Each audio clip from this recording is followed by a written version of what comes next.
sebuah kisah mahakarya terbaik dari S.H. Mintarja yang sangat populer di masanya, berlatar belakang kerajaan Singasari.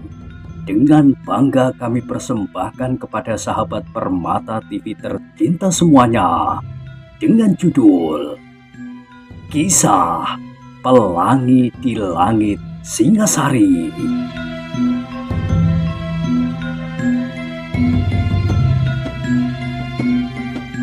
Pada kesempatan yang sangat baik ini, kita masuk pada episode yang ke-194. Selamat menikmati.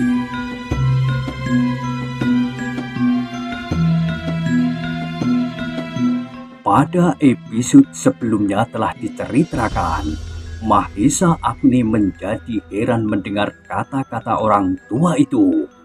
Tetapi belum lagi ia bertanya sesuatu, maka dilihatnya seseorang muncul dari balik gerumbul-gerumbul. Di sampingnya berbaring seorang tua yang ternyata berada di dekatnya dalam keadaannya itu. "Guru," desisnya.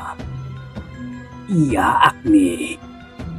Namun Mahesa Agni kemudian dibakar oleh keheranannya. Agaknya gurunya telah lama berada di tempat itu.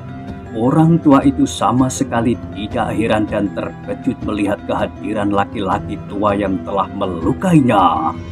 Ini orang tua itu, gurunya yang bernama Empu Purwa, telah berjongkok pula di sampingnya, di sisi laki-laki tua yang melukainya itu.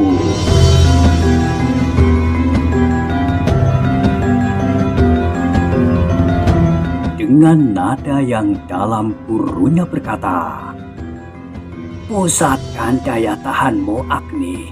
Marilah, aku bantu supaya luka-luka di dalam tubuhmu itu dapat berkurang." Wajah Mahesa Agni benar-benar diwarnai oleh keheranan yang memuncak.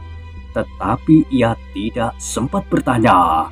Dirasakannya gurunya memegang pergelangan tangannya. Kemudian berkata pula, "Marilah, Agni." Mahesa Agni pun segera memusatkan segenap kekuatan yang tersisa di dalam dirinya. Disalurkannya segenap kemampuan daya tahannya untuk melawan luka di dadanya. Terasa pula dari pergelangan tangannya, seolah-olah tenaga yang segar mengalir ke segenap tubuhnya yang nyeri dan pedih.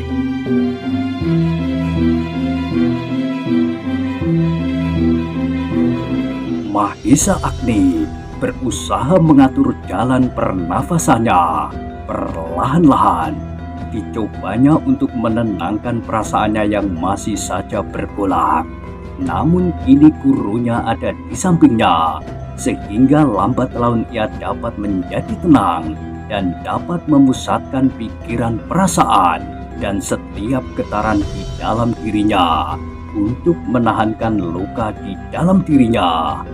Apalagi saluran kekuatan gurunya ini telah menjalari urat-urat nadinya pula, sehingga dengan demikian maka tubuhnya menjadi semakin lama semakin segar pula.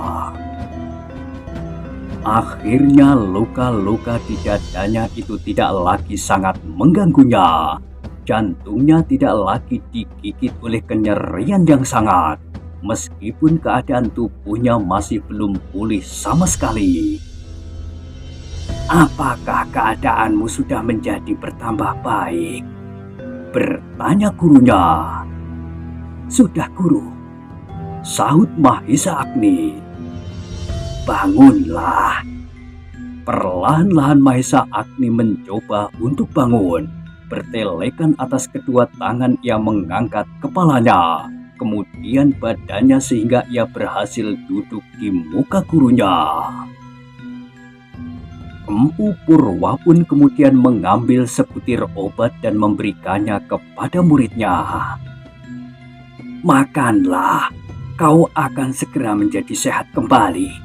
Tenagamu akan segera pulih. Setiap saat, Kebu Sindet akan datang kembali ke pulau hantu ini, dan ia akan menemuimu dalam keadaan yang wajar. Mahesa Agni segera menerima obat yang diberikan oleh gurunya itu dan kemudian menelannya. Perlahan-lahan ia merasakan sesuatu menyelusuri peredaran darahnya. Terasa tubuhnya menjadi hangat dan perlahan-lahan kekuatannya pun tumbuh kembali.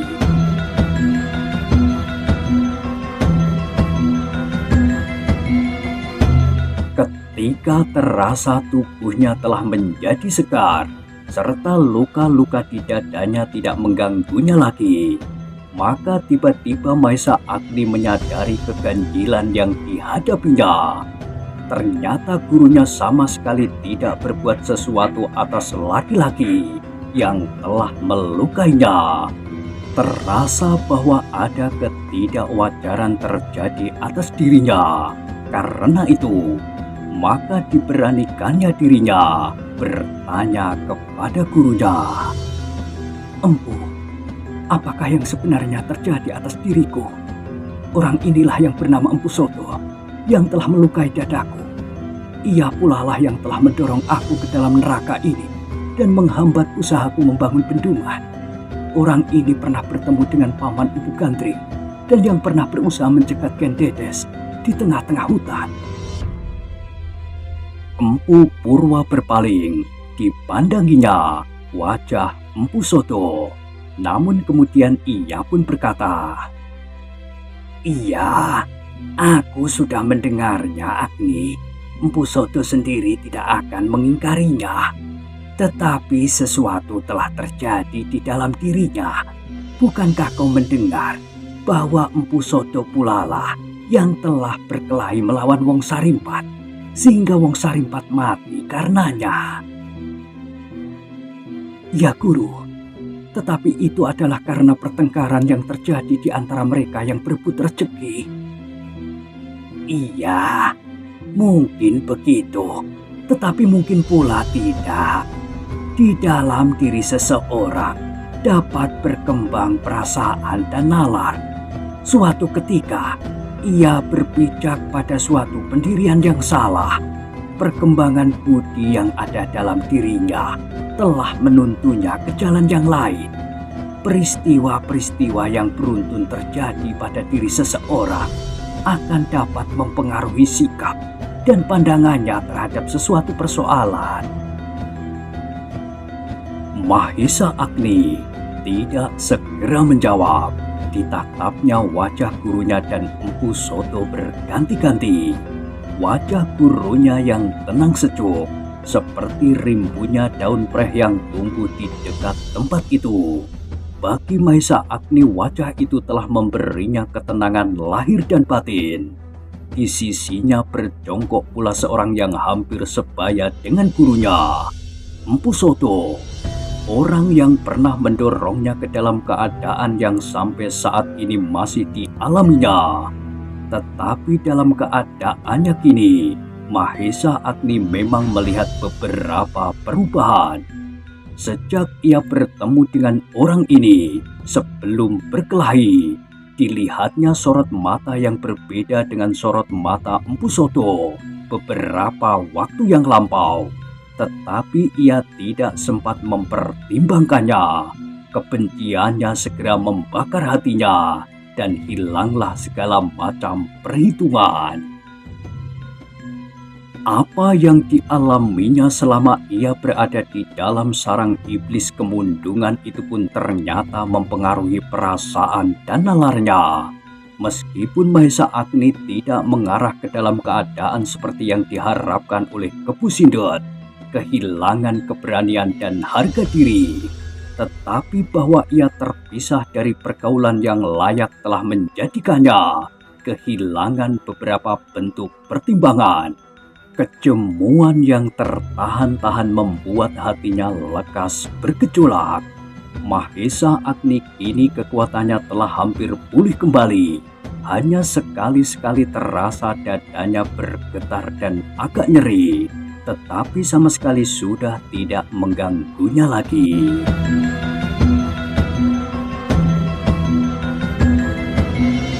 Kau sudah baik, Agni?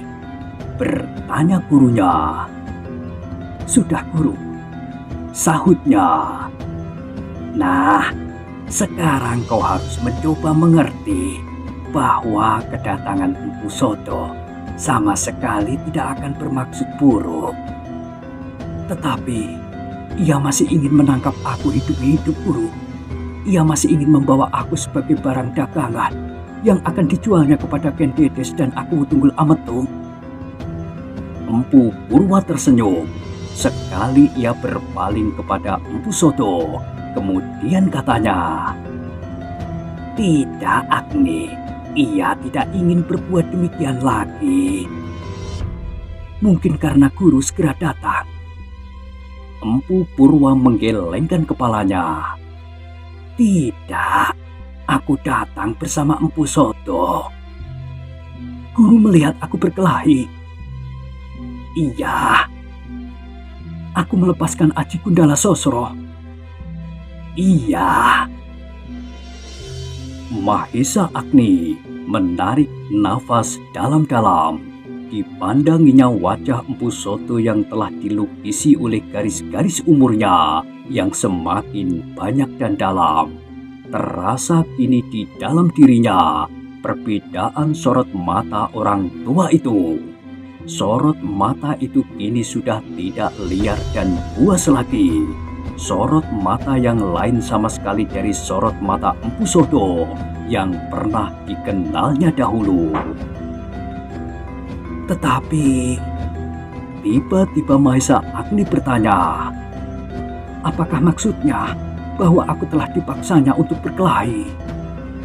Empu Purwa tersenyum-senyum mendengar pertanyaan itu.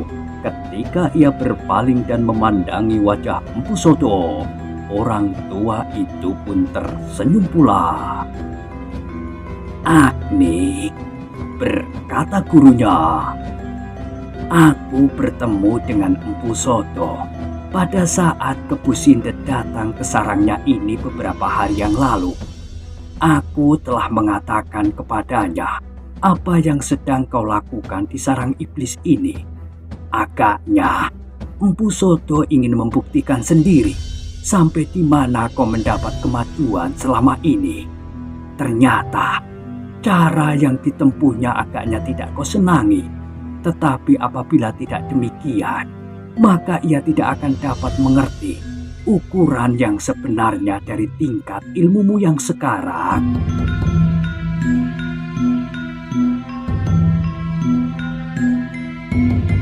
Mahesa Agni menarik nafas dalam-dalam sambil mengangguk-anggukkan kepalanya. Ia pun berkata, "Aku dapat mengerti, tetapi aku benar-benar hampir mati karenanya." "Bukan maksudku, Agni," berkata Empu Soto kemudian.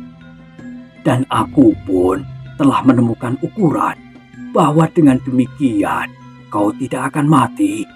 Bahkan aku agaknya terlampau rendah menilai ilmumu yang sekarang berkembang dengan pesatnya, sehingga jantungku terasa akan rontok membentur kekuatan Aji Gundala Sosro yang telah jauh maju."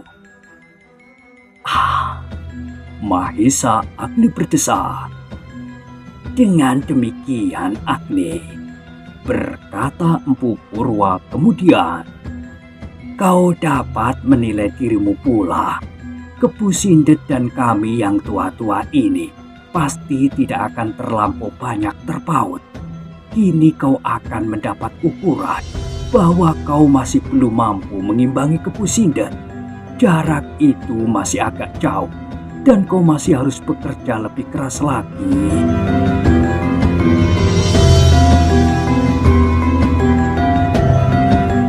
Mahesa Agni yang kini telah duduk di hadapan gurunya dan Empu Soto itu mengangguk-anggukkan kepalanya. "Aku sudah terlampau jemu berada di sini, Guru," katanya kemudian. "Karena itu, kau harus bekerja lebih keras lagi, Agni, supaya kau dapat segera melepaskan dirimu," sahut gurunya. Aku sudah memberitahukan kepadamu, Agni, bahwa aku dan sekarang Empu Soto tidak ingin membebaskanmu dengan cara yang terlampau biasa. Aku sekarang mendapat kawan untuk mengalahkan Kepu Sindet. Seandainya aku sendiri tidak mampu karena kekuatan kami berimbang.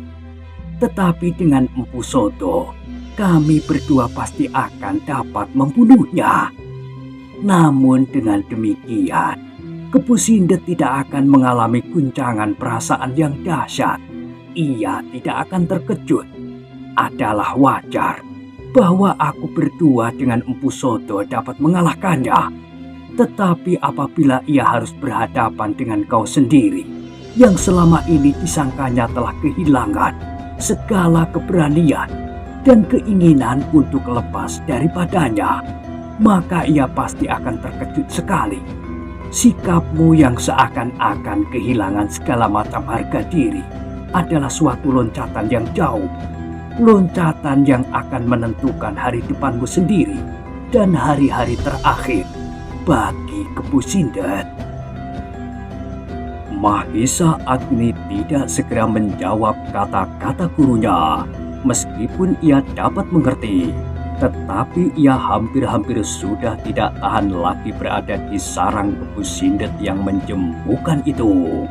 Bukan karena tekanan-tekanan badania yang harus ditanggungkannya, bukan pula karena pekerjaan-pekerjaan berat yang harus dilakukannya, tetapi berbagai hal selalu saja mengganggunya. Karena itu, maka sejenak kemudian ia pun berkata, "Guru, aku dapat mengerti dan aku akan sangat senang melakukannya. Tetapi dengan demikian, maka aku tidak dapat lagi berada di lingkungan pekerjaan yang sudah aku mulai. Bendungan di padang karautan, seperti yang guru sendiri menghendaki." Empu Purwa mengangguk-anggukkan kepalanya. Jawabnya, "Iya, Agni, kau memang tidak akan dapat melupakan pekerjaan yang kau tinggalkan setengah jalan itu. Aku pun dapat mengerti bahwa kau pasti merasa banyak kehilangan waktu selama kau berada di tempat ini. Tetapi Agni, kalau tidak sekarang, maka kapan kau akan mendapat kesempatan untuk memperdalam ilmumu? Mumpung kau masih cukup muda dan mumpung kesempatan ini datang kepadamu. Agni, kau tidak usah mencemaskan bendunganmu. Anak muda yang bernama Ken Arok itu telah melakukan apa saja yang akan kau lakukan. Orang-orang Panawijen dan prajurit-prajurit Tumapel bekerja dengan baik, sehingga pekerjaan itu pasti akan cepat selesai." Mahisa Agni menundukkan kepalanya. Terbayanglah padang rumput yang luas dan kering terbentang di hadapannya. Dikenangkannya bagaimana ia merentang tali dan memasang patok-patok di padang yang panas itu. Kemudian terbayang pula betapa kerja itu dimulai dengan penuh tekad yang menyala di dalam setiap orang Panawijen. Apalagi ketika Tunggul Ametung mengirimkan sepasukan prajurit di bawah pimpinan Ken Arok, seorang pelayan dalam untuk membantunya. "Agni," berkata gurunya, "kerja itu kini dipimpin oleh orang yang mengenal watak dan keadaan padang yang kering itu. Tidak seorang pun yang lebih mengenal daerah itu selain hantu karautan. Dan hantu itu kini telah banyak sekali berbuat untuk merubah wajah padang karautan itu." Mahisa Agni mengangguk-anggukkan kepalanya. "Kau dapat mengerti, Agni?" Mahisa Agni mengangguk-anggukkan kepalanya pula. "Ya, aku pun dapat merasakan kerinduanmu untuk segera keluar dari lingkungan ini. Kau di sini seakan-akan sedang berada dalam pengasingan yang sangat menjemukan. Bahkan setiap kali kau masih harus mengalami perlakuan yang kasar dan memuakkan dari Kepu Sindet yang ingin membuatmu kehilangan segala akal dan budi, kehilangan keberanian dan harga diri. Dan agaknya kau sudah bermain bagus sekali, sehingga sampai saat ini Kepu Sindet itu tidak mencurigaimu. Ya Guru, jawab Mahesa Agni. Sampai saat ini, Kepu Sindet masih menganggap aku menjadi semakin kehilangan nafsu untuk melepaskan diriku.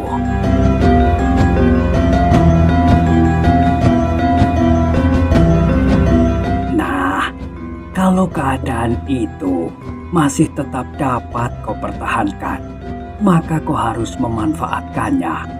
Waktu ini sama sekali bukan waktu yang terbuang, Agni. Waktu ini justru waktu yang sangat berharga bagimu. Tidak semata-mata untuk melepaskan diri dari tangan Kepu Sindet, tetapi sebagai bekalmu di masa-masa yang akan datang. Sebab untuk seterusnya, kau bukan sekedar orang Panawijen atau orang Karautan yang akan menjadi hijau menggantikan Panawijen yang kering, tetapi kau akan menjadi orang yang dekat dengan istana Tumapel. Bukankah adikmu menjadi seorang permaisuri Aku Tunggul Ametung? Mau tidak mau, Agni, kau pasti akan terlibat dalam berbagai persoalan di istana itu. Perlahan-lahan Mahesa Agni menggelengkan kepalanya. Katanya, aku tidak ingin melibatkan diri dengan istana Tumapel, Guru. Aku akan menyerahkan seluruh hidupku buat tanah yang sedang aku garap, buat orang-orang Panawijen. Kini gurunya lah yang menggelengkan kepalanya. Tidak, Agni. Kenapa kau berpikir terlampau sempit?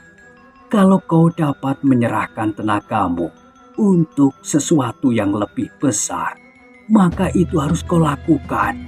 Kau tidak boleh sekedar menyangkari dirimu sendiri dengan dinding batu padukuhan yang kau bangunkan di padang Karautan itu saja. Tidak, Agni. Kau akan berbuat banyak untuk Tumapel. Kau akan mendapat kesempatan karena justru adikmu berada di istana itu.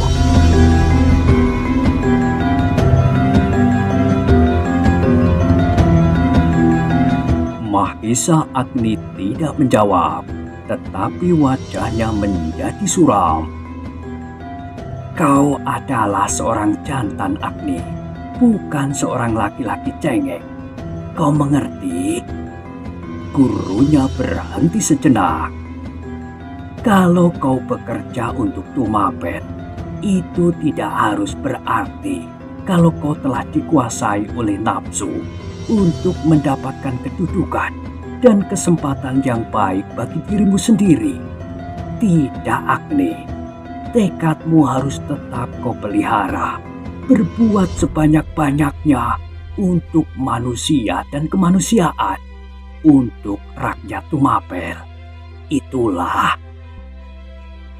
Mahesa Agni menarik nafas dalam-dalam, tetapi ia tidak menjawab. Kepalanya masih ditundukkannya dan wajahnya masih suram. Kau akan mendapatkan kesempatan itu. Berbuat untuk tanah yang telah memberimu makan dan minum, yang telah memberi kau tempat untuk membangun bebrayan yang ayem tentrem setelah bendunganmu jadi. Tetapi duniamu seharusnya tidak hanya seluas padang Karautan, tetapi lingkunganmu adalah seluruh Tumapel, bahkan Kediri. Karena itu, cita-citamu harus menebar seluas Tumapel, seluas Kediri, dan bahkan seluas lingkaran Cakrawala.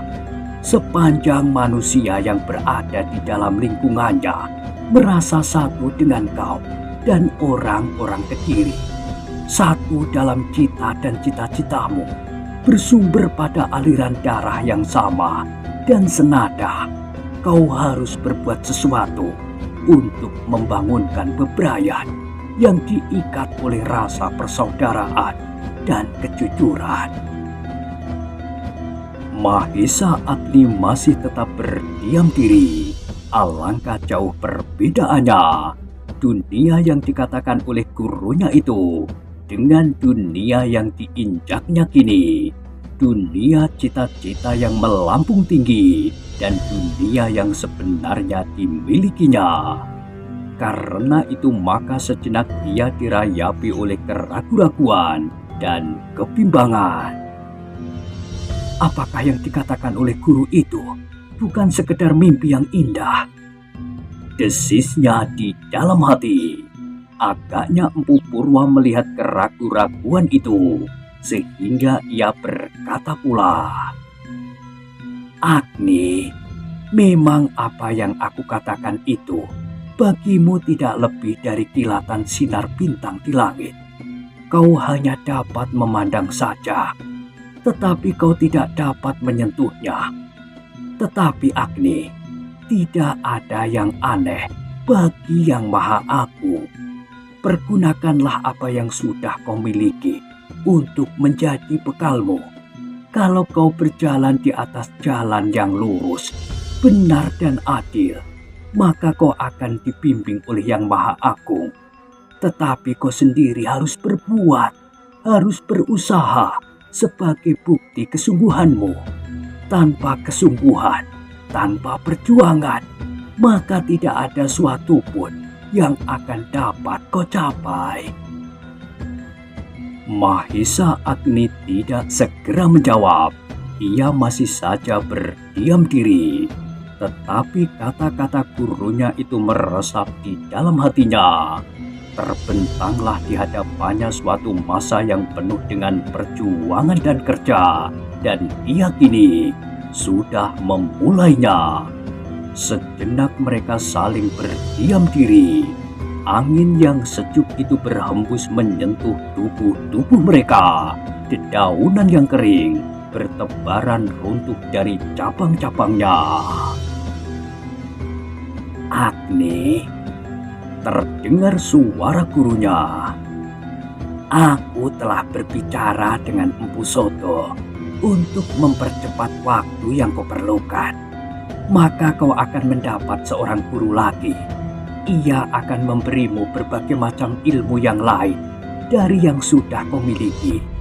Namun pasti yang mempunyai getar yang tidak berlawanan dari ilmu yang sudah lebih dahulu tersimpan di dalam dadamu. Apakah kau bersedia?"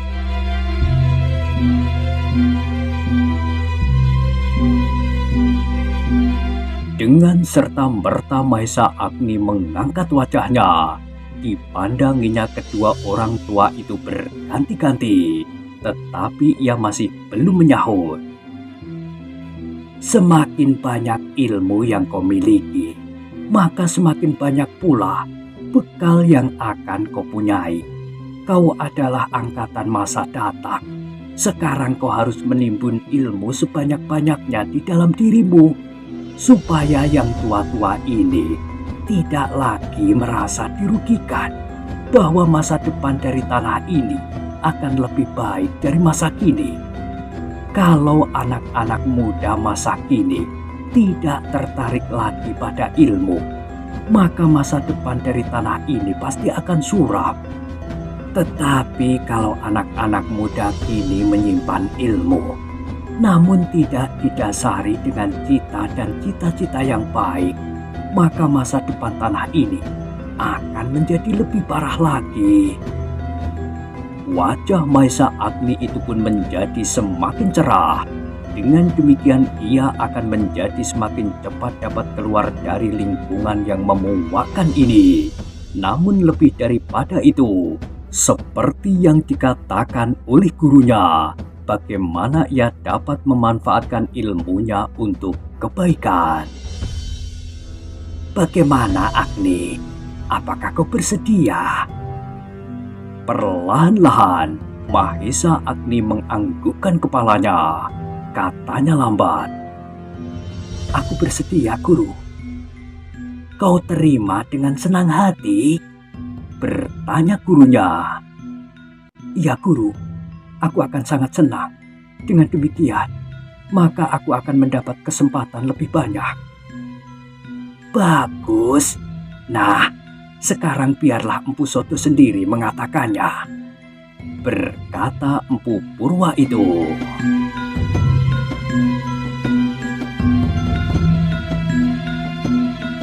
Mahisa Agni berpaling, dipandanginya wajah orang tua itu. Wajah yang pernah dibencinya, dan langsung tidak langsung orang tua itu telah ikut mendorongnya ke dalam neraka ini. Tetapi kini dilihatnya sorot mata orang tua itu jauh berlainan dengan sorot mata yang pernah dikenalnya. Sorot mata itu tidak lagi tampak liar dan buas, tetapi ia melihat seolah-olah mata itu membayangkan penyesalan yang mendalam. Agni, berkata orang tua itu, aku akan mencoba mengurangi kesalahanku. Kau mengerti? Aku sangat berterima kasih kepadamu atas kesediaanmu. Kalau aku telah berhasil memberikan ilmuku kepadamu, sehingga kau berhasil menguasainya, maka puaslah aku kiranya seandainya saat kematian itu tiba. Mahisa Agni mengangguk-anggukkan kepalanya. Mungkin ilmuku terlampau kasar buatmu, Agni, tetapi aku ingin membuat jiwa dan watak dari ilmu itu seterusnya tidak kasar seperti wujud wadaknya. Aku telah mendapat izin dari gurumu, dan gurumu telah melihat sendiri bagaimana aku mengayunkan kaki dan tangan, menggerakkan pedang dalam pasangan ini. Aku sengaja membuat beberapa perbedaan bentuk dari ilmu yang aku berikan kepada murid-muridku yang terdahulu. Hanya seorang saja muridku yang mendapat bentuk peralihan. Sebagian masih dalam wataknya yang lama, tetapi sebagian telah mendapat wataknya yang baru. Tetapi karena aku percaya bahwa muridku yang seorang itu memiliki kepribadian yang kuat dan baik, maka aku mengharap bahwa ia tidak akan terjerumus ke dalam dunia yang gelap seperti duniaku dahulu. Mahisa Agni menganggukkan kepalanya. Terasa hatinya bergetar kuat di dalam dadanya.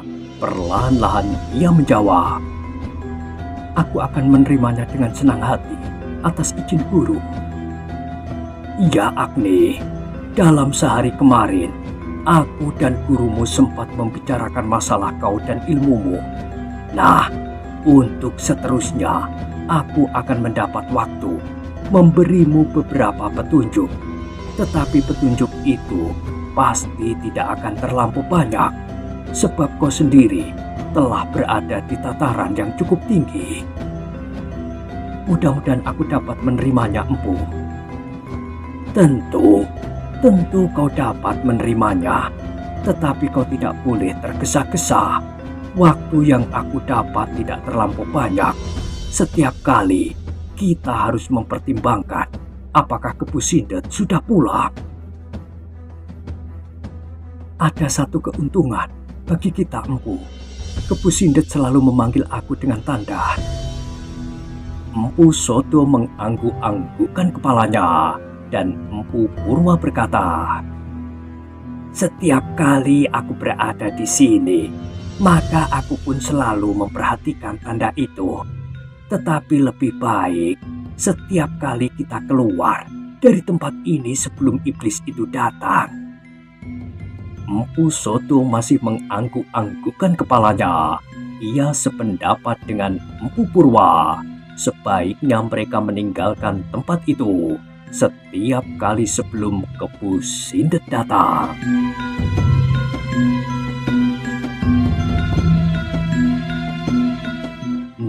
Nah, bagaimanakah kisah selanjutnya? Silahkan ikuti terus kisah Pelangi di Langit Singasari pada episode berikutnya. Sampai jumpa.